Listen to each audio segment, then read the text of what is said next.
you know about war? Our next guest can tell you plenty about it. He's written 2 books that deal with war. You're going to love to hear them. One of them isn't even out yet. My name is Vin Dacquino. Our next guest is Jeff Slader. Jeff? Hi, Vinny. Let's talk writing. Okay. Good to have you, buddy. Thank you. Same here. We get to talk when you come to the Thursday night writers group at MAPAC. You've been there for quite a while. And I got to hear a lot of little pieces of the books that you're doing. It's time for the audience to get those pieces. So tell me a little bit, who is Jeff Slader? When did you get into the writing? And how did your writing become war books? Well, I retired from a job about 9 years ago, and I was basically hanging around the house. And my wife said, you know, why don't you try do a little writing? I wrote like a 3-page, a little, not a story, but just a little snatch of a story, you say. And I liked it. It came out pretty good, and I thought, well, you know, maybe I could try another one. And I did another one and another one, and then I wound up stringing it together and making a book out of it. It was about the same time that I came over to the MAPAC Writers Group, and I was encouraged there by a lot of good criticism and, you know, insights for yourself and others. And so I just kept plugging away with it till I got the thing done. Now, the Warbirds book, the first book I ever wrote was Warbirds. And that, I had a publisher for that book, but I was not satisfied with any of the services that they gave me, and I wasn't satisfied with the editorial. You know, they just did nothing. So I called them up and I wrote them a letter and I said, look, we're going to break this off. I'm not doing this. So actually they allowed me to buy out of my contract with them, and I took the book and put it away.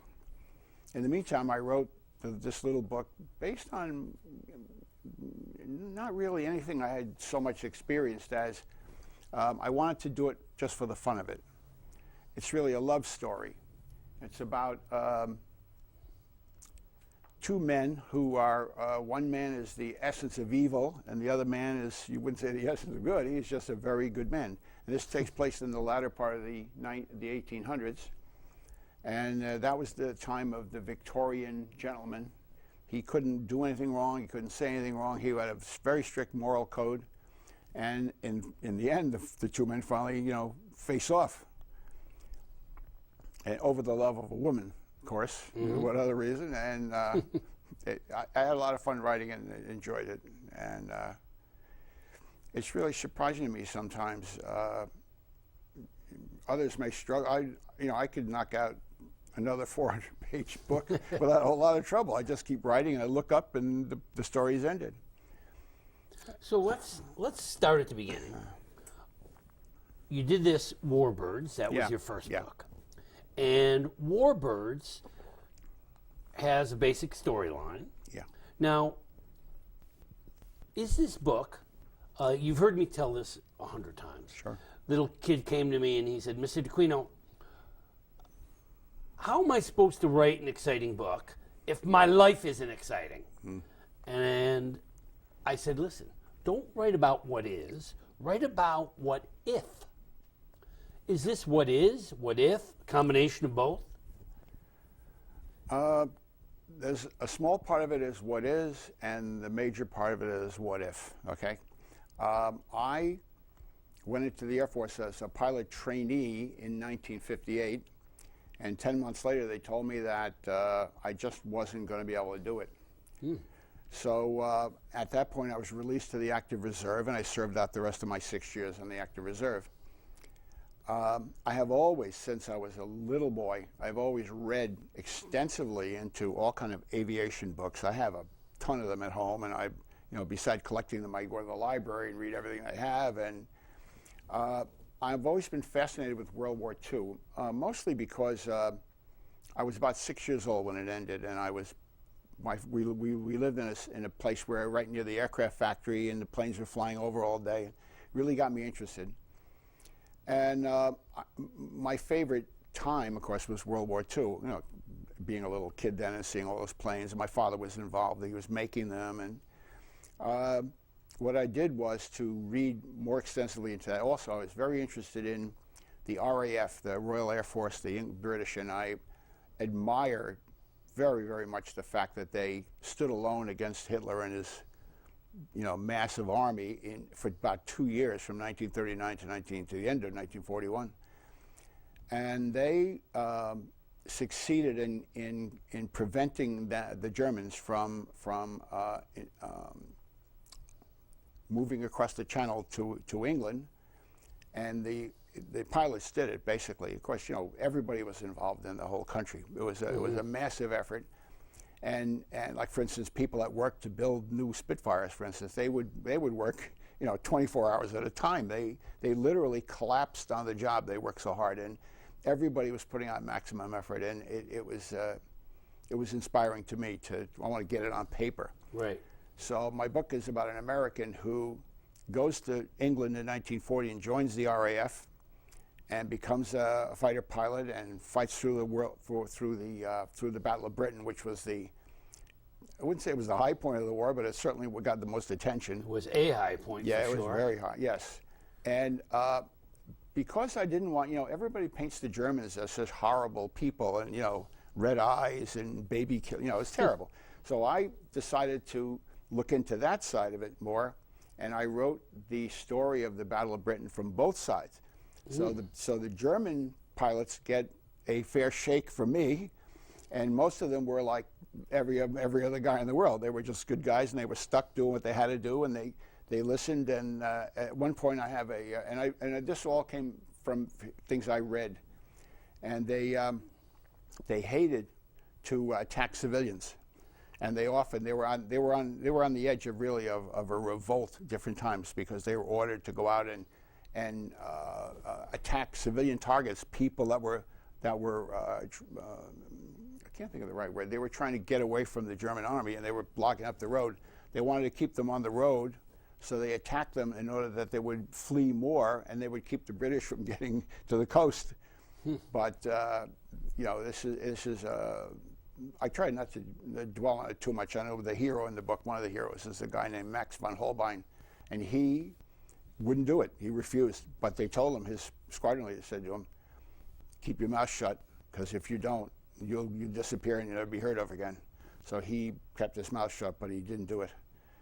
And so he was able to avoid. Yeah, well, he dived down, but he wouldn't shoot. He just go over the hand, take off again, and leave them alone. Wow. But it was very trying for them. And after that, after the Battle of Britain, when Hitler gave up on attempting to, he said he would postpone the invasion of England until after 1941. His big moment was to invade Russia. He wanted to get Russia. He felt the communists were his major enemy and his major source of concern. So in 1941, in June of 1941, he attacked Russia with everything he had.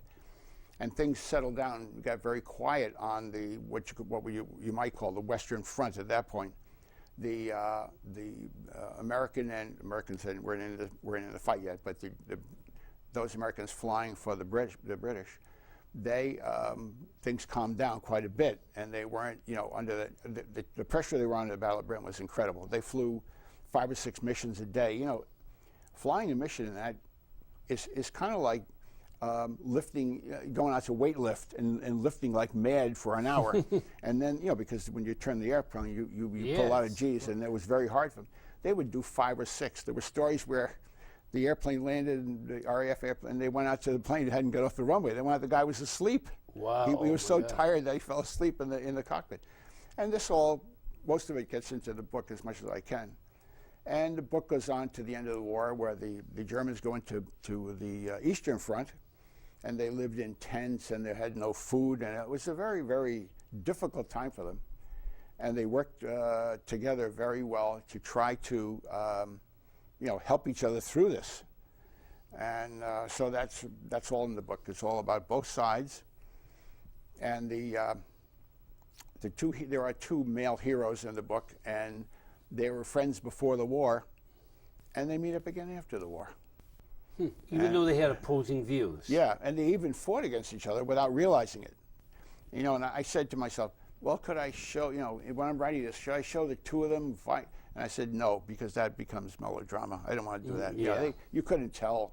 You know, there was 250 airplanes in the air. He couldn't tell which one his friend was in. He had no idea. Matter of fact, I'm not sure he knew he was there. You know, but and the other way around. So the German didn't know where the American was. But it all comes together at the very end. And are you happy with the ending? I am, very much. Yep. So when you finished, did you say, I'm done? Or did you say, I don't know if I wanted it to end this way? Or did it just really come together for you? It came together, and I'm satisfied with it, almost. You know, it's like the painter. He never knew when to stop painting the portrait until you couldn't recognize the guy. You know. You've heard me say this too. Look over it. Someone asked Ray Bradbury, how do you know when you're done with a book? And he said, when I can read from the first cover to the last without making any changes. Did you get to that point? Sort of. Yeah. Me too. I don't know how he does that. No, there are still a couple of things. I wouldn't say I'm not satisfied. I just say, you know, that could sound better if I did it. You know. Yeah. So I have to leave it alone. I have to stop and accept it as it is. And I've had it. I put it out with, for instance, I have a friend that's a high-time pilot. This guy has thousands of hours. And I asked him to read the book and see if it was technically correct. And he did. He said, yes, it's fine. And he said, where'd you get all that knowledge about, you know, air combat and stuff? And I said, it's all reading, right? Research? Yeah, of course. Research. Wow. So you had to Because do a I lot did of fly. I had a lot of time. Yep. I have about 150 hours flying time. So I was able to, you know, some of the things where they're climbing and they have to put the right rudder in, or they're going down. They're just, and I put that in there as much as I could without getting. I didn't want it to be a technical manual. And what about planes? I mean, did you have to research planes too absolutely, to know how they work and didn't work? Well, you know, the interesting thing is they all work pretty much the same way. Yeah. And you are a pilot. Yeah, I was. Yeah, but I'm not. Not you know, now. No, I have stopped for years now. But you did. But you I did fly. Flew, yeah, I did fly. Yeah. I flew about 110 hours in the military and 40 hours in light planes. Yeah. And they all work pretty much the same. Yeah. Except the military's a lot more fun because they go a lot faster, a lot higher, and they can do more things with them. But I was afraid, you know, when I first did this, and I haven't done, you know, flown in a long time now, maybe 35 years. And I asked my friend to be tough on it, you know, make sure it was okay. He came back and said it's fine. So that was all I needed. But you know, when you do any kind of historical novel like this, you have to do a lot of reading, and I did. I must have read 20 or 30 books on just the Battle of Britain. Now, what's interesting is Warbirds was your first novel. That's right, yeah. And it's not technically out yet, right? No, I had to take it back because like I say, I didn't like what the publisher was doing. I mean, they put a cover on it that doesn't match the theme of the book, so I was like infuriated when I saw it. And I complained. They told me, it's in the contract. We can do whatever we want. Forget it. That is that's true. When I said, I know, getting my book back. You have to really look at those contracts very carefully. You bet. Because I found out, you know, with mine, it was very interesting. When I did Kiss the Candy Days Goodbye, they said that they have the right to do the cover. Okay. But as a courtesy to me, they sent me a pencil sketch of what the cover would look like. Right, yeah. So I don't even have that cover here. Right there. That's that book, but I changed the cover. And all right, yeah. when they originally did it, I had my main characters standing in a river because they were jumping rock to rock. Okay, yeah. And he gets a insulin reaction. Oh, wow. So he has to take a lifesaver while he's standing there in the river on the rock. Mm-hmm. Well, when they showed me the drawing, I said, perfect. When they put color to the picture, they had the kids barefoot in the forest with their pants rolled up. And people asked me, why do they have their pants rolled up? I said, oh, man. Yeah. And, you know, when I said to them, whoa, you left out the river, they said, oops. Yeah. Oops. Yeah. and it stayed. You know. No, they got kind of snippy Yeah, with me and yeah. told me So I that's couldn't do one of the it. reasons why with self-publishing, Yeah. you could pull your cover back anytime. Right. It's true. You know, and it's a lot easier. You can't do that with a traditional publisher. No. So you went with the self-publishing, Right. and now the book is almost ready. Yeah. I'm just waiting for the cover. Good. Somebody has my cover guy busy. Now this cover is not the one that's going to be on it, or No. It's going to be. It's going to be very dramatic. It's going to have the insignia of the 3 Air Forces Wow. superimposed, and it may have. It depends on how easy it is for the cover artist. It may have that may be over a map of the English Channel. Wow. So it's going to look pretty. What I want to do is if people are walking around looking, see that, they're going to pick it up to see what it is. Right. You know, that Wow. particular one has something from the Battle of where is it? Guam, I think. Yep. Ridiculous. It has nothing to do with the book. Nothing to It's do. Completely Wow. ridiculous. So That one there. after Warbirds, After Warbirds. you wrote a new book Yes. called The Faithful Tin Soldier. Right. And that's this. Tell me about this book. Okay. That book has a military piece to it, but what I wanted to do with that book was to set up a situation where the main character in the book would want to do in the bad guy with all of his heart. And so what I had him happen was he went into the military, he was in the Indian Army, and toward the end of the 1800s, the Indian Army was Indian soldiers with British officers. And both guys were British officers, and the villain of the piece, he was stealing everything that wasn't nailed down. Wow. And they sent this other captain, Richard Brightman, from the Inspector General to try to catch the guy and prove that he was stealing. And he set up a trap for him based on 3 machine guns that they were just new into the Army. And the bad guy's name is Neville Creed. He was going to sell them to tribes in up the very north of India, which would be now Pakistan and even Afghanistan. He's going to sell them this, and Richard Brightman had to stop him. Richard Brightman failed completely because the other guy had spies all over the place. He had converted all the people that worked in the office to pay him information, and he got away. So Richard Brightman lost his career in the Army, and he had to go home to England. And he decided that he was very happy doing that kind of work. He joined Scotland Yard. Wow. And Scotland Yard, people don't realize the police was not a gentle career in those days. It was generally considered to be like a low. Yeah, we have somebody listening in. It was considered to be something that a lady would not care to be married to someone that was a police officer. And so he had to make his choice. He had a girlfriend, he left her, and he went to the police. So at one point during the police, he was called to a house, and they said, it looks like the man fell down the stairs and broke his neck. But the servants are concerned it doesn't look right. So Richard Brightman went over there. He immediately recognized that the guy's neck was broken by an Indian strongman. There was a certain way. So he said, when he began to investigate the people, and he asked them about this, they said, Robert Brandon, and Robert Brandon, that name really rang a bell with him because Robert Brandon was murdered during the time when the other guy was stealing the machine guns. Wow. So he right away said, was he a tall man with a scar? And they said, yeah, that was him. And they said, oh my God, it's Neville Creed. He said, I'm going to hang him on a cross. And the people said, you're going to do what? They were like startled. But once he realized who that was, he was going to go out and get him if he possibly could.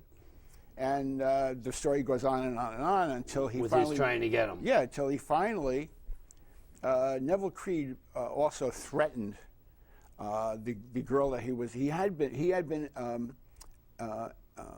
engaged to this woman under the name Robert Brandon. And so when he found out that all his plans went awry and he was going to become a multimillionaire by killing the girl's father, he had a whole plot going. And once he found out that was stymied, he threatened to kill her. Well, he wanted to kill the rest of her family too, but I mean, the one that really worried him was and Richard Brightman had fallen in love with her in the meantime because he'd been watching over her and all this stuff. So he, like I say, he never did anything wrong. He was a perfect gentleman. He had an honor code. He was here, and he got in this battle with the bad guy, and he broke his honor code to kill the man. Wow. And that's how far he would go. In other words, he loved that woman so much that he would actually, do something that he felt was dishonorable, which was they just never did that. And it's a love story, and it's a good. I like it. I had fun with it. And from the time, after I used the Indian Army thing to set the whatever you want to call it, get them mad at each other. Yep. Then I just left it, and it was all in London and all the happenings there. I had a lot of fun with it. It was I enjoyed doing it very much. Now, this whole love story that takes place in here, how does it end? I mean, do they end up together? No. Well, the girl asks him to go and ask her uncle, who was a duke, and he said, if I ask him, he'll say no. Mm-hmm. He went to him, he asked him, and the guy basically threw him out of the house. Yeah. And he said, if you come near her, I'll have you arrested and I'll wreck your career at the yard and everything else. And so he knew he wasn't going to get anywhere. He backed off. But he was very unhappy. And it took 10 years. And one day he was walking along the river walk, which is across the Thames River from the Westminster Abbey. And a little boy ran up and gave him a note. And the little boy said, the lady in that carriage told me to give you this note. And he opened the note, and he said it was from the woman he loved. But she was married. And he said, she's married. I can't really. He struggled with himself all day. Yeah. And he finally decided, she asked him to come at 3 o'clock, and he went. He went over there, and she told him that she was recently widowed. Her husband had been a drunk, and it was a bum, and, he was he might have been a earl of this, but he was no good. So she asked him if they could start up again. And he said, well, I don't know. It's been a long time. Let's take a walk on tomorrow at 9 o'clock. They walked up the river at 9 o'clock along the walk, and he realized that he really loved her. He asked her to marry him, and they married and lived happily ever after. Great. All right, so you have 2 books. Yeah.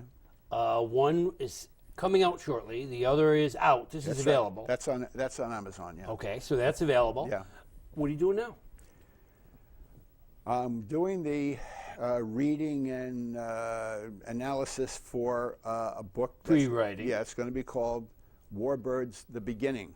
Oh. And that's going to be about the First World War and air combat in the First World War. And of course, even Warbirds has several love stories in it, because I always felt that 400 pages of air fighting is not going to make me fall asleep. So and I'm nuts on it. So I wove in the human interest part of it. And I did on this one. I did on that one. The next one is going to be the same way. It will have a. Now, have you started it yet? Yeah. Just in your head, I've actually written down a few. That's how I usually do it. I do a scene or another scene. I want to get a feel for how it's going to come out on the paper. I was going to ask you about that. Yeah. Who is Jeff the writer? When do you write? Where do you write?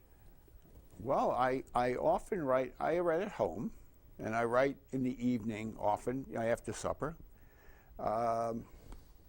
Sometimes computer? Saturday afternoon. Oh yeah, always a computer. And I put everything on a data stick, so I can move it if I want to take it somewhere. I can do it without any messing around. Right. And I just bought Dragon to try to speed up my production. Yeah. Because I tend to write crazy, and then I go back and fix it. Did you take typing in high school or college? At some point, 8th grade or something. And so you can type. Yeah, I generally, I spent my entire life working in the computer industry, typing into CRTs, and I sort of learned to type with my first 3 fingers. I was going to ask that too. Yeah. How do you put bread on the table? What did you retire from? Oh, I was a computer specialist, and I did programming and design and databases and the whole bit. And it was all big mainframes with big corporations. Wow. And I wrote miles of stuff. In other words, I wrote, project plans. So writing isn't new to you? Oh, no, not at all. The hard part was when you write for business, you can't have a lot of excess. There's no flourishes and it has to be very much to the point right away. You have to get your point across. And when I first wrote Warbirds, I saw some of that. I said, wait a minute, I have to, it's a different thing. I got to back off from that. And like, the girl walked into the room and shot them. That doesn't really get it. You know what I mean? You have to work on it. So does writing satisfy that little thing inside of you? Oh, I mean, does it answer the haunting that you have to write? Stories swimming in your head? Well, it's not quite that bad. Okay. But I do get a lot of pleasure out of it. And how much time do you spend at the computer when you write? If I'm not careful, I could be there all night. I'm there I know. 2 Me to 3 too. hours, usually 2 to 3 hours. 2 to 3 yeah, hours. and most of the time 2, because my wife will be calling me. Do you have a beginning point and end point? Like, I'm going to sit down today and write chapter 7. No. You just whatever. Whatever hits me, I do it. I see. And I now, do you write in order? No, I write them all over the place, and Wow.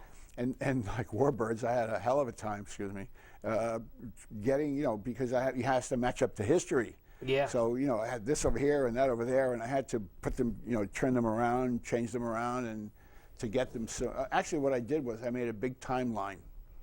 And the timeline said, for instance, was for this particular squadron in the RAF I was going to put my hero in. Yeah. I had to know when they were on the line and when they were not, and it took a lot of doing. But I think as I go into this third book, I'm going to be more in order because it's less administrative work on later on. Unfortunately, speaking of timelines, we've hit the end of ours. Okay. And I loved hearing you. I could listen to you thank you. all day, Jeff, because could I talk know all day. you're passionate about what you do, and that's what writing is. Yeah. Writing is a passion. This man has a passion. I bet you do too. Answer your passion. Do what you love. And you don't always have to write about what is. You could write about what if. What if we had another half an hour? We'd keep talking, but we don't. All right. I'd like to thank you very much for tuning in. Thank you for being here. It has been our pleasure to have you, Jeff. Thanks. Great guest. I knew you would be good, and you were. Stay with us. Keep listening. Glad to have you back for our next authors.